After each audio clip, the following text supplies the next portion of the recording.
Good day, everyone, and welcome to our class. This is Readings in Philippine History, and this is Sir E, your instructor for this course. And our discussion for today will be covering sources of history. Now, history is the study of how human society has changed over time. And it covers a lot of aspects of human society, including political, social, economic, scientific, technological, intellectual, and even religious and military developments. However, have you ever wondered how we got our history? We have been studying history since we went to school. However, today our discussion will be covering the sources of our history. That is, again, answering the question, have you ever wondered how we got our history? And again, welcome to our lecture for today. This is all about sources of history. Now, one of the sources of history is what we call as the primary sources. Now, when we speak of primary sources, these are materials produced by people directly involved in the event being studied. Again, when we talk about primary sources, these are materials produced by people directly involved in the event being studied. Now, here are the different primary sources that we will be studying.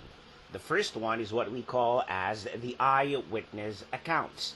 When we talk about eyewitness accounts, this is a written or a spoken description of an event given by someone who was present when that event happened. Now, eyewitness accounts are very important as they can provide a unique perspective and details of an event. Now, here's an example. Pedro Hanolino was the Kawit Company commander who was the first man to strike General Antonio Luna with a bullet to the face in his assassination. Now, how did we know this? He was interviewed by journalists and historians in the 1920s regarding his involvement in the assassination and how the event transpired. Thus, Pedro Hanolino was an eyewitness of the death or the assassination of General Antonio Luna. This is an example of an eyewitness account. Another example of a primary source is what we call as the primary documents. Again, the primary documents.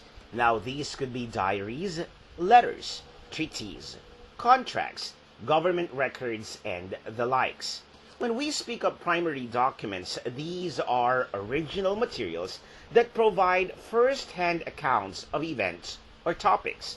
They are the most direct evidence of a time or event because they were created by people or things that were there at a time. Now, in his book Memoirs of a Revolution, Emilio Aguinaldo admitted that he ordered the killing of Andres Bonifacio. Now, this is a memoir written by Emilio Aguinaldo, and in here, he admitted to the killing of Andres Bonifacio. In his letter to his sister, we know that Jose Rizal was a smoker. And in the diary of an early Spanish conquistador, we know that the ancient Filipino men were circumcised. Now, how did we know all of this? Because of primary documents that serve as a source of our history. The next primary source are what we call as photographs. Now, when we speak of photographs, definitely they tell us how our heroes really look like. And so, the pictures on your screen here, on your lower left, it talks about Manila, Philippines, and the Carabao drawn cards during the early 20th century. In the middle bottom part, you will see how Manuel L. Quezon looked like when he was younger. And then, on your bottom right, you will see here Andres Bonifacio, another sesquicentenarian by his grace. Now, Again, when we talk about photographs, they tell us how our heroes really look like. And when we speak of photographs, they also reflect social conditions, historical realities, and everyday life. In this picture, we know that Rizal has a large head, that he faced west based on the shadows, and that there were street lights already during that time, and there was a dog in Rizal's execution. Now on your screen, you will see here the execution of Dr. Jose Rizal at Bagong Bayan by John Tewell. Another source of our history and an example of primary source are old sketches and drawings. Now, old sketches and drawings can be primary sources if the artist was an eyewitness of an event or subject depicted and if they were created during the time period it depicts. Now, look at the example on your screen. This is the Boxer Codex, a book of colored sketches made by a Spaniard showing how the ancient Filipinos look like in 1590. Now, you will see that Visayans had tattoos, the Tagalogs, that's what they wear, and the Negritos, that's how they look like. Now, another primary source is what we called as old maps. Now, they reflect the map maker's perspective and show how the map maker interpreted and saw a location rather than just the location itself. They also provide insight into the past. Now here's an old map of Intramuros, Luneta Park, Manila, Philippines, and its surroundings from the University of Texas Map Archives. Through these old map in the left, we can see that Intramuros used to be an island. Now here's another map, the 1760 map by Metropolitan Museum of Manila. Now the Scarborough Shoal and the Spratly Islands were already part of the Philippine territory at this time, according to this old Spanish era map. Now notice that you can see here the three sets of dots near Palawan. And then we also have the editorial cartoon as an example of a primary source. Now, when we talk about an editorial cartoon, these shows political expression and propaganda during a certain time. Now here, this is an example of an editorial cartoon during the time of Manuel L. Quezon's presidency. This was dated February 12, 1938 by the Philippine Free Press. Here's another example. In this 1898 caricature, U.S. President McKinley is shown here in this editorial cartoon saving the quote-unquote savage Filipino from falling into trouble. This is a propaganda of the U.S. that the reason that they are staying here in the Philippines is to show that they are helping us from falling into trouble. And this is being shown in an editorial cartoon. Another example of a primary source are material evidences of the past. This could be cave drawings, artifacts, fossils, ancient writings, and the like. Now here, you will see that the manunggul jar shows what our ancestors believed in, that the spirit of the dead are carried by rowers to the afterlife. Next, you will see that Bonifacio's skull had smashed teeth because he was bayoneted in the mouth when he was arrested. On the other hand, you will see that the skull of Rizal showed that he was a crossbite.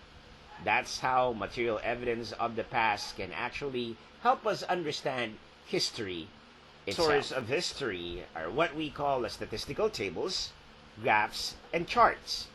Now, these statistical tables, graphs, and charts show patterns and relationships. Now, you will see here that this statistical table and chart, you will see how the Philippine peso has struggled over time.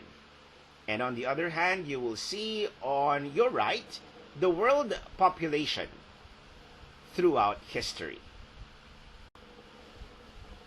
And then you have video and audio recordings as primary sources. Now, this is a video review of the Ninoy assassination, which helped us answer a lot of questions. Another example of a primary source is music and arts. Now, they are the reflections of the period when they were created. Say, in this picture, in this Amorosolo painting, we can learn the way of life of people about a century ago. They used bilao, bandana, clay stove, and non-mechanized farming. Women don't wear pants and shorts at that time. Now again, here is the list of our primary sources. We have the eyewitness accounts, written documents, photographs, drawing and sketches, old maps, caricatures or editorial cartoons, material evidence or artifacts, graphs and charts, video and audio recordings, and music and arts. But how about secondary sources? Now, when we speak of secondary sources, this is the testimony of anyone who is not an eyewitness, one who was not present in the event of which he or she tells. Now, these are examples of secondary sources. They could be textbooks, history books, or interview with a secondary source, meaning a person who was not present in the historical event he is talking about. Now again, these are examples of secondary sources. In summary, when we speak of primary sources, these are materials produced by people directly involved in the event. While when we talk about secondary sources, now this is a testimony of anyone who is not an eyewitness. Now that ends our discussion on the sources of history. Thank you for joining us in our lecture today. This is Readings in Philippine History, and this has been Sir E, your instructor for this course. I hope you learned a lot from these lectures. Stay safe, stay sane, and stay strong, everybody. Until next time, God bless us all.